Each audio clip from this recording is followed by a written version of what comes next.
Salam, hər vaxtınız xeyir olsun. Artıq eksternat imtahanlar üçün sənəd qəbulu başlayır və xatırladım ki, eksternat imtahanlar hər bir regional təhsil idarəsi üçün fərqli tarixlərdə başlaya bilər və ona görə də tövsiyə edirəm ki, sizin imtahan vermək istədiyiniz regional təhsil idarəsi ilə əlaqə saxlayasınız. Bunun üçün Təhsil Nazirliyinin qaynar xətti olan 146 ilə əlaqə saxlayaraq bunu öyrənə bilərsiniz, yaxud da ki, birbaşa rayon təhsil şöbəsinə yaxınlaşaraq da buradan məlumat əldə edə bilərsiniz. İndi isə sizə ümumi şəkildə bu eksternat imtahanda iştirak etmək üçün nələr etmək lazım olduğunu göstərim. Və eksternat imtahanlarla bağlı vacib məqamları burada mən qeyd etmişəm. Bunu siz buradan oxuya bilərsiniz yaxınlaşdırıb və hansı sənədlər lazımdır.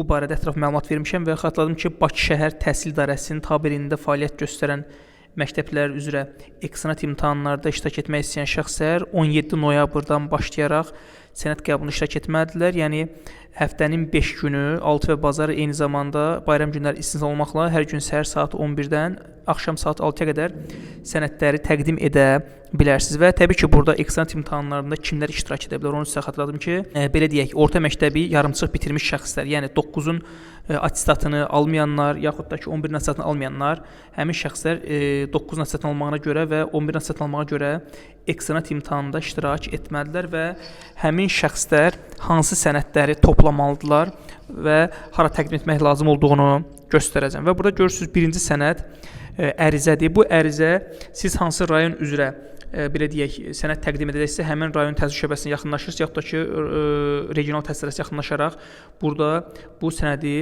ərizəni yaza bilərsiniz və təbii ki, indi biz Bakı şəhər təhsil idarəsini üçün çəkirəm, amma qeyd etdiyim kimi bu Abşeron Xızı regional təhsil idarəsi ola bilər, Mərkəzi Aran, Şərqi Zəngəzur, yəni bu regional təhsil idarəsi ola bilər və müvafiq olaraq həmin təhsil idarəsində bu ərizəni sizə təqdim edəcəklər. Qeyd etdiyim kimi ərizə orada hazır nümunəsi var. Sizə bildirəcəklər ki, onu necə yazmaq lazımdır və siz orada gedib bildirirsiniz ki, mən eksternat imtahanı üçün iştirak etmək istəyirəm və həmin orada şəxslər sizə bu barədə köməklik göstərəcək. Və indi siz qeyd olunan bu ərizə nümunəsi ki var, onu sizə göstərəcəm ki, necə doldurursunuz. Yenə xatırladıram, orada xüsusi şəxslər sizə bununla bağlı məlumat verəcək. Eyni zamanda sizə göstərim ki, siz sosial şəbəkə hesablarında da regional təhsil idarələrinin hesablarını izləyə bilərsiniz və orada da burada məlumatlar paylaşırlar. Onu sizə indi göstərim. Məsələn, bu Instagram ola bilər, Facebook ola bilər. Yaxud da qeyd etdiyim kimi 146 Elm və Təhsil Nazirliyinin qaynar xəttidir. Oradan da birbaşa əlaqə saxlayaraq bunu öyrənə bilərsiniz. İndi sosial şəbəkə hesablarına göstərim. Məsələn, Facebook sosial şəbəkə hesabı. Biz burada daxil oluruq. Və burada görürsünüz, Bakı şəhər təhsil idarəsinin sosial şəbəkə hesabı var və yaxud da ki, burada yuxarıda görürsünüz, lup işarəsi var, axtarış. Bunun üzərindən vurursunuz və burada hansı regional təhsil idarəsini istəyirsinizsə adını yazırsınız. Məsələn, Mərkəzi Aran regional təhsil idarəsi yazıram. Və görürsünüz, artıq Mərkəzi Aranda eksternat imtahanlar başlayıb. Məsələn, buradakı məktəblər üçün noyabrın 17-si başlayır və 10 dekabrda bitir. Burada əlavə məlumatlar qeyd olunmuşdur, yəni buradan baxa bilərsiniz.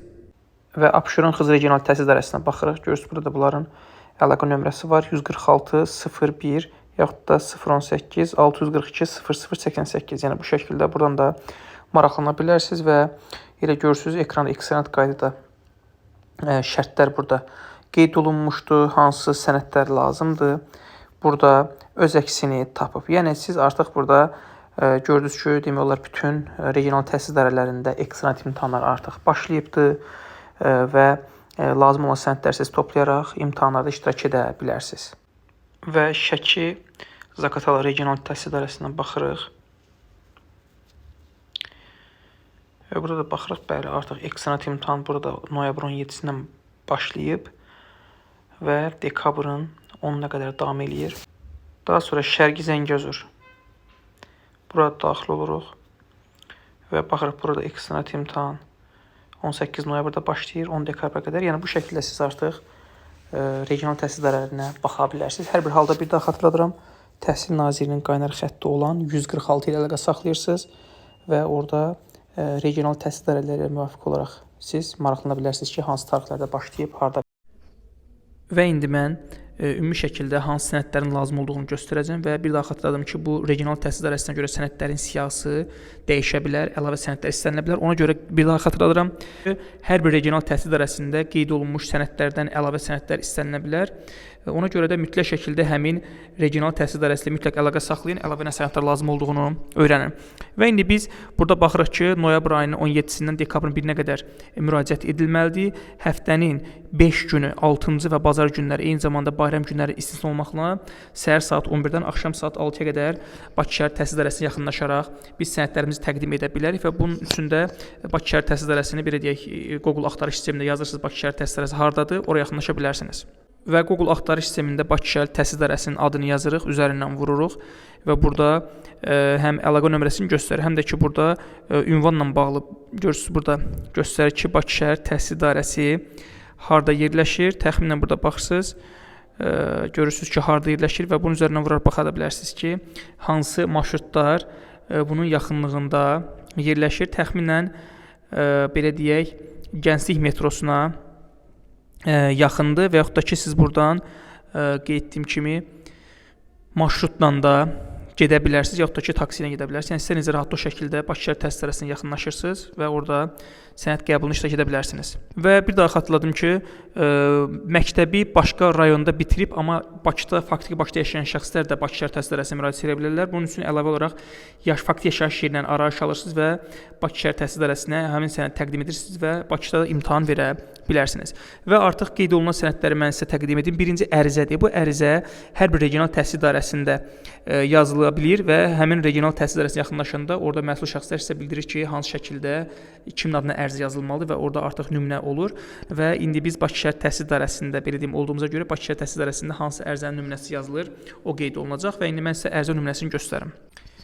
Və görürsünüz artıq burada regional təhsil idarəsinin müdiri burada qeyd olunur və siz burada artıq orada sizə məsul şəxslər göstərəcək nə yazmalısınız.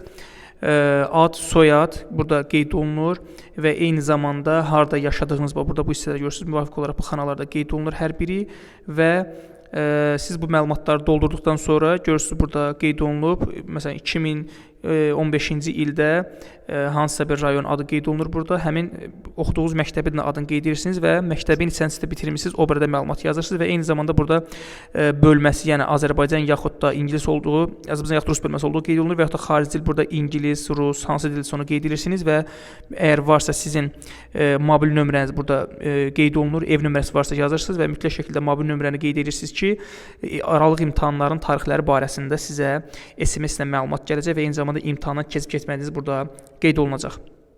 Daha sonra burada siz imzanızı çəkirsiniz və burada yenə də ad, soyad, ata adını yazırsınız. Daha sonra doldurduğunuz tarix, məsələn, nə vaxt yazmışsa 17 noyabr 2025-ci il qeyd edirsiniz. Bu şəkildə siz ərizəni doldurursunuz. Qeyd etdiyim kimi bu ərizə nümunəsi hər bir rayon təhsil şöbəsində yaxud da ki, regional təhsil idarəsinə sizə təqdim olunacaq. Yəni orada məsul şəxslər sizə necə doldurmaq lazım olduğunu bildirəcək. Yəni birinci növbədə bizim birinci sənədimiz, ərizəmiz artıq hazırdır. Daha sonra ikinci sənədimiz şəxs vəsiqəsinin surəti və bunu sizə qeyd edim, hər bir şəxsin təbii ki, şəxs vəsiqəsi var. Bu yeni nəsil vəsiqə ola bilər, köhnə vəsiqə ola bilər. Onun kopyasını çıxarırsınız, hər hansı bir foto printer yerindən çıxara bilirsiniz. Yaxud da ki, burada görürsünüz, bizə tələb olunur 2 ədəd 3-ün 4-ə foto şəkil. Siz elə yaxınlaşırsınız foto studiyaya ki, zəhmət olmasa bizə 3-ün 4-ə şəkil lazımdır və onu çəkdirəndə orada printer yeri var, Xerox yeri var. Orada yaxınlaşırsınız ki, həm də zəhmət olmasa buradan vəsiqəmizin hər iki üzünün kopyasını çıxarın. Məsələn, burada 2 ədəd görürsünüz, 3-ün 4-də foto şəkil var. Qeyd etdiyim kimi fotostudiyada bunu çəkdirib verəcəklər. Digər tərəfdən də bu şəkildə siz şəxsiyyət vəsiqəsinin hər iki üzünün surətini, yəni kopyasını çıxarda bilərsiniz. Qeyd etdiyim kimi artıq 1, 2, 3 sənədlər bizdə hazırdır. Növbəti sənəd əvvəlki illərdə təhsil aldığınız müəssisədən sinif, tədris dili və keçirilmiş xarici dil qeyd olunmuş arayış. İndi bunu göstərim sizə. Siz axırıncı səfər hansı məktəbdə, belə deyim, təhsil yarımçıq qoymusunuzsa həmin məktəbə yaxınlaşırsınız. Məsələn, Bakı şəhər 10 nömrəli məktəb. Yaxınlaşırsınız məktəbə, bildirirsiniz ki, mən bu məktəbdə təhsil almışam və həmin məktəb sizə bununla bağlı arayış verir. Görürsünüz, burada arayışın nümunəsi var. Bunu artıq sizə məktəb təqdim edir. Burada yazır ki, 2013-14-cü ildə deməli 7A sinifindən xaric olmuşdu və burada ingilis dili qeyd olunub, xarici dili ingilis dili və eyni zamanda da Azərbaycan bölməsi burada da qeyd olunmuşdu və həmin bu sənədi alırsınız. Təbii ki, burada araş hara təqdim olunur? Bakı Şəhər Təhsil İdarəsi qeyd edirsiniz, yaxud da ki, siz Abşeron Xızı Regional Təhsil İdarəsi ora, yəni bu sənədi alıb təqdim edirsiniz və eyni zamanda burada məktəb direktorunun mütləq şəkildə imzası və möhrü qeyd olunmalıdır. Bu sənəd qeyd etdiyim kimi məktəbə yaxınlaşırsınız, şəxs vəsiqəsi ilə bərabər məktəbə yaxınlaşaraq bu sənədi əldə edə bilərsiniz. Və bir məsələni diqqətə çatdırım ki, hal-hazırda məktəblərdə payız tətili olduğu üçün ola bilər siz məktəbə araş almağa gedən zaman məktəb bağlı ola bilər. Ona görə də getməmişdən qabaq mütləq maraqlanın ki, məktəb nə vaxt belə deyə açıq olacaq və nə vaxt araş əldə edə bilərsiniz. Bu şəkildə ətraflı bunu öyrənə bilərsiniz. Daha sonra 5-ci sənəd tam orta təhsil səviyyəsi üzrə ekstern təhsil alma formasında aralıq imtahanda iştirak etmək üçün müraciət etdiyi halda ümumi təhsil haqqında attestatın sürəti. Bu nə deməkdir? Yəni 4-cü bənddə olan 9-cu sinifə qədər oxumuş, yəni 9-cu sinif attestatını almamış şəxslər üçün idisə, 5-ci artıq 9-un attestatını alıb, amma 11-in attestatını ala bilməyən şəxslər üçün tələb olunan sənədində onu isə göstərim. Və yenə də siz həmin hansı rayonda məktəbdə belə deyək təhsil almışsa, həmin məktəbə yaxınlaşaraq bu sənəd ala bilərsiniz. Burada görürsünüz yazır ki, bu şəxs 9-cu sinifi bitirib və ümumi orta təhsil haqqında attestat, yəni ki 9-un attestatını alıb, yenə də burada hara təqdim olunduğu qeyd olunur, məktəb direktorunun imzası və möhrü mütləq olmalıdır. Yəni bu sənəd də siz məktəbdən alıb apara bilərsiniz və eyni zamanda da 9-un şəhadətnaməsi köhnə qayda ilə desə, yeni qayda ilə isə attestatı, onun kopyasını çıxarırsınız. Onu göstərim. 9-cu sinifi bitirib və 9-un attestatını, yəni şəhadətnaməsini alan şəxslər görürsünüz budur. Bunun kopyasını çıxardırlar. Yəni bu şəkildə siz bu kopyanı çıxardırsınız. Yəni bunun sürətini çıxardaraq getdiyim kimi 11-in attestatını almaq üçün eksternat imtahanı iştirak edə bilərsiniz. Və 6-cı sənəd hərbi xidmət haqqında sənədin sürəti. Bu oğlanlar üçün nəzərdə tutulmuşdu. İndi kimdə ki belə deyək, hərbi bileti var, onu təqdim edir, yoxdursa ağ bilet, yəni ilkin hərbi qeyti alma haqqında sənəd onu təqdim edir. Hərbi bileti olmayanlar ilkin hərbi qeyti alma haqqında vəsiqə bunu təqdim edirlər. Bunun bu isə 2, 3, 4, 5-ci hissəsinin kopyasını çıxardır. Təbii ki, hərbi xidmətdə olmuş şəxslər, yaxud da hərbi bilet olan şəxslər hərbi bilet bunu təqdim edir və qeyd olunmuş sənədini görürsünüz burada bu hissələrinin mütləq şəkildə sürətini çıxarıb təqdim etməlidirlər. Biz müvafiq qeyd olunan sənədləri artıq rayon şəhər təhsil şöbəsində topladıqdan sonra təqdim edirik. Həmin şöbədə məsul şəxs sənədləri yoxlayır. Hər hansı bir problem yoxdursa, artıq sənədləri qəbul edir və qeyd etdiyim kimi siz orada öz mobil nömrənizi yazırsınız. İmtahan olduğu təqdirdə, imtahan hansı tarixlərdə olacaqsa, bununla bağlı sizin belə deyək, mobil nömrənizə SMS gələcək ki, imtahanlar hansı tarixdə və harda keçirilir. Və görürsünüz, belə bir SMS gələcək sizə. Məsələn, 26 yanvar 2025-ci ildə keçənlərin Bakı Şəhər Təhsil İdarəsində ekstern imtahan keçirilmişdi. Bu 2026-cı il üçün də təxminən bu tarixlərdə olması gözlənilir. Ola bilər dekabrda olsun, yaxud da ki 2026-nın yanvarında olsun. Yenə deyirəm, bununla bağlı hər bir şəxsin mobil telefonuna SMS gələcək və mütləq şəkildə imtahana gedəndə özünlə bərabər şəxsiyyət təsdiq edən sənədi aparmalısınız. Və bir daha xatırladım ki, 9-cu sinifin attestatını almağa görə mütləq şəkildə şəxs ən azı 16 yaşında olmalıdır. Yəni 16, 17, 18 yaşında, 19 yaşında olan şəxslər iştirak edə bilərlər. 11-in attestatını almaq üçün isə minimum 18 yaş tam olmalıdır, yaxud 18, 19, 20 yaş mütləq şəkildə tam olmalıdır ki, siz bu qeyd olunan attestatı ala biləsiniz. Ekranda görürsünüz, aralıq imtahanda Azərbaycan dili, ədəbiyyat, fizika, kimya, riyaziyyat, informatika, Azərbaycan tarixi, ümumi tarixi, biologiya, coğrafiya və xarici dil olur. Hər birindən 11 fəndən hər birindən 10 sual olur, ümumi 110 sual və rus bölməsində olan suallar üçün əlavə Azərbaycan dili imtahanı keçirilir və hər bir fənn üzrə qeyd etdiyim kimi 10 sual təqdim olunur, ümumi 110 sual olur və səhv suallar doğru suallara təsir göstərmir. Yəni siz tutaq ki 5 dənə səhv yazsaz, o düzgün cavablara heç bir təsir göstərmir. Yəni belə deyək, səhv düz aparmır və həmçinin ən azı hər bir fənn üzrə 3-4 dənə düz sual yazmalısınız ki, siz artıq növbəti Dövlət İmtahan Mərkəzinin təşkil etdiyi buraxılış imtahanının özünə buraxılasınız. Təbii ki, burada ola bilər bir fəndən zəif yazasınız, məsələn 2 bal olsun, tutaq ki, amma digər fənlərdən yaxşı bal toplasaz və bu zamanda sizə belə deyək, ekstern imtahandan keçməklə bağlı SMS göndərilir. Onu da sizə göstərim ki, necə göndərilir SMS. Məsələn, bu şəxs imtahandan görürsünüz, yazıb ki, siz keçid balını toplamamısınız və növbəti il yenə də iştirak edə bilərsiniz. Yəni hər il imtahandan keçə bilməsəz, növbəti il yenə iştirak edə bilərsiniz. Yəni qısa olaraq belə deyək, əgər bu SMS sizə gəlsə, bu anlama gəlir ki, siz 2026-cı ildə 9-cu yaxud 11-ci sinif üzrə attestat əldə edə bilməyəcəksiniz. Növbəti ildə, yəni 2027-ci il üçün attestat almağa görə yenidən müraciət edə bilərsiniz.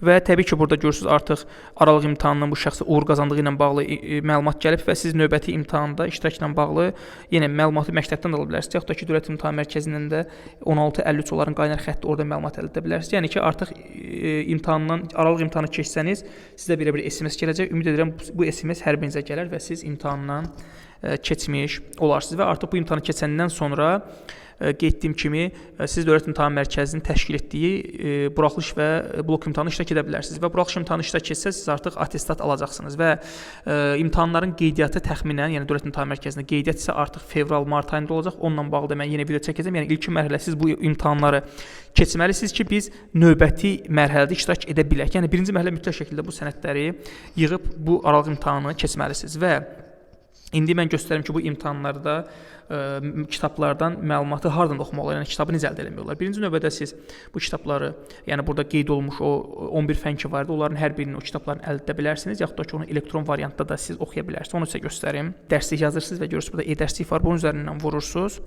və burada artıq 1-ci sinifdən 11-ci sinifə qədər olan bütün fənlər var və təbii ki, eksternat imtahanda sizdə 5-ci, 9-cu sinifə qədər də sual düşə bilər. 5-dən 11-ə kimi, təbii ki, 9-cu attestat almağa görə 5-dən 9-a qədər, 11 üçün 5-dən 11-ə qədər siniflərdən suallar düşə bilər və burada artıq biz görürsünüz hansı sinif üzrə istəyirsiniz burada var. Məsəl üçün tutaq ki, 7-ci sinif.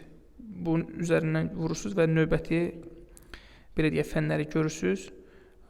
Azərbaycan dili, məsələn, coğrafiyanın üzərindən vururuq və burada yazıb onlayn oxu. Biz onlayn bir yazım üzərindən vuraraq növbəti səhifələrə keçə bilərsiniz. Məsəl üçün 8-ci səhifəyə keçirəm və artıq burada məlumatlar qeyd olunub və buradan siz oxuya bilərsiniz. Yaxud da ki, burada görürsünüz, bunun üzərindən vuraraq növbəti səhifələrə də keçə bilərsiniz bu şəkildə. Siz buradan bütün digər fənləri də oxuya bilərsiniz. Yəni buradan siz məlumatları oxuyaraq imtahanda iştirak edə bilərsiniz və təbii ki, imtahanda uğur qazanmaq üçün müəyyən biliklərə sahib olmalısınız. Və biz artıq qeyd etdiyim kimi məlumatları kifayət qədər məlumatlarla tanış olduq ki, hansı sənədlər lazımdır, hansı imtahanlar verilir və hansı şəkildə imtahanda iştirak etmək lazımdır. Və yenə də sizə hər hansı bir qaranlıq qalan məqam olarsa, 146 Təhsil Nazirinin qaynar xətti ilə də əlaqə saxlaya bilərsiniz. Bundan başqa mən sizə bəzi məqamları göstərim. Qeyd etdiyim kimi imtahana gedərkən təbii ki, şəxsi vəsiqəsi aparmaq lazımdır və qələm, pozan, karandaş bunlardan istifadə edə bilərsiniz və imtahanda səhv suallar yazanda, yəni düzgün sualları yazsaz ona təsir göstərmir, yəni səhv düz aparmır və eyni zamanda imtahanda siz iştirak etdikdən sonra sual kitabçası var. Sual kitabçası qalır, belə deyək, orada sizə kitabçanı vermirlər və sizin cavab vərəqiniz olacaq və cavab vərəqin nümunə kimi sizə göstərim. Və belə bir cavab vərəqi də ola bilər, nümunə kimi mən sizə göstərirəm. Yəni burada təbii ki, ad, soyad yazıb onu müvafiq olaraq qaralayırsınız. Bu nümunə cavab vərəqləridir. Yəni bu şəkildə də cavab vərəqi sizdə ola bilər və təbii ki, orada da siz imtahan zamanında hər hansı bir qaranlıq qalan məqam olsa, doldurmaqla bağlı, cavabları qaralamaqla, doldurmaqla bağlı problem yaransa, imtahan nəzarətçisinə bildirə bilərsiniz və o sizə köməklik göstərəcək. Yəni bu şəkildə siz artıq müəyyən qədər məlumatla tanış oldunuz ki, aralıq imtahanda, yəni eksternat imtahanın aralıq imtahanında hansı şəkildə iştirak etmək lazımdır, necə etmək lazım olduğu barəsində sizə kifayət qədər məlumat verdim və ümid edirəm ki, verdiyim məlumatlar sizin belə deyək, uğur qazanmağınızda bir vasitə olacaq və yenə də xatırladıram, sizin hər hansı bir probleminiz yaranarsa, Elm və Təhsil Nazirinin qaynar xətti olan 146 ilə əlaqə saxlaya bilərsiniz, yaxud da ki, regional təhsil idarəsi ilə də əlaqə saxlaya bilərsiniz. Və mən sosial şəbəkə hesablarında kifayət qədər məlumat paylaşıram. Telegram olsun, YouTube olsun, Instagram, TikTok və bu hesablarda mən məlumat paylaşıram. Bu məlumatlardan siz faydalana bilərsiniz. Və qeyd etdiyim kimi siz aralıq imtahanlardan uğur qazansanız, Dövlət İmtahan Mərkəzinin təşkil etdiyi buraxılış imtahanlarında iştirak edirsiniz. Qeyd etdiyim kimi bir daha xatırladıram. Bununla bağlı mən ayrıca video çəkəcəm. Təxminən fevral-mart ayında qeyd başlayacaq. Onda yenə video çəkəcəm. Əgər bu imtahan uğur qazansanız, siz növbəti prosedurda həyata keçirəcəksiniz. Və 11-ci siniflər üçün təxminən aprel ayında buraxılış imtahanı olur. Yəni eksternat imtahanlarda iştirak edənlər üçün. 9-lar üçün isə təxminən may ayında, yəni məzunlar üçün belə deyək, imtahan olacaq və həmin imtahanda iştirak edirsiniz və həmin imtahanda siz 0 bal toplasanız belə 9-un yaxud 11-in attestatını əldə edə bilərsiniz. Və buraxılış imtahanında artıq siz Azərbaycan bölməsi olsaz, Azərbaycan dili, riyaziyyat və xarici dil imtahanları verirsiniz. Yəni xarici burada artıq sizin məktəbdə hansı dil keçirilirsə, ingilis, fransız, alman, rus hansısa onu verirsiniz. Və rus bölməsi olsaz, tədris rus dili olduğu üçün rus dili, riyaziyyat və yenə xarici dil artıq qeyd etdiyim kimi alman, fransız hansı dil olsa məktəbdə həmin dilə uyğun siz xarici imtahanı verirsiniz. Yəni hər bir halda həm 9, həm də 11 Dövlət İmtahan Mərkəzinin təşkil etdiyi buraxılış imtahanında qeyd etdiyim fənlərdə imtahan verir və burada da səhv düz aparmır. Yenə bununla bağlı mən ətraflı material təxminən fevral-mart ayında sizə təqdim edəcəm. Və daha sonra və yaxud da siz yüksək bal toplasanız buraxılış imtahanında, daha sonra blok imtahanında da iştirak edə bilərsiniz istəyə görə və oradan da bal toplayaraq siz həm 9-un kollecində iştirak edə bilərsiniz, həm 11-in kollecində, həm də ki universitetlərin sənəd qəbulunda iştirak edə bilərsiniz. Yəni sizin eksternat imtahanından sonra buraxılış imtahanı topladığınız bala uyğun olaraq kolleclər, 5-ci qrup universitet, belə deyək, tibb kolleci yaxud da İdman Akademiyası və yaxud da digər universitetlərdə siz iştirak edə bilərsiniz. Təbii ki, bir daha xatırladım, bu prosedurlar hamısı eksternat imtahanı keçdikdən sonra olacaq. Və siz eksternat imtahanı keçdikdən sonra əgər 11 il attestatı əldə etsəniz, təbii ki, bura görürsünüz yazır, məsələn, eksternat qaydada siz attestat almış olursunuz və təxminən iyul ayında, iyun-iyul aylarında bu ərəfələri daha çox iyul ayında olur. İyul ayında siz hansı məktəbdən qeyd etdiyim kimi gedib araş almışdınızsa, yəni hansı məktəbi yarımçıq bitirmişdinizsə, həmin məktəbə yaxınlaşaraq bu attestatı əldə etmiş olursunuz. Geriyə qeyd edirəm, burada bu attestatla siz həm kollecə, həm də universitetə sənəd verə bilərsiniz. Ümid edirəm ki, ilin sonunda, yəni 2026-cı ilin tədris ilinin sonunda siz qeyd etdiyim 9 və 11 il attestatı əldə etmiş olacaqsınız. Hər birinizə bir daha uğurlar arzu edirəm. Hər hansı sualınız yaransa şərh bölməsində qeyd edə bilərsiniz.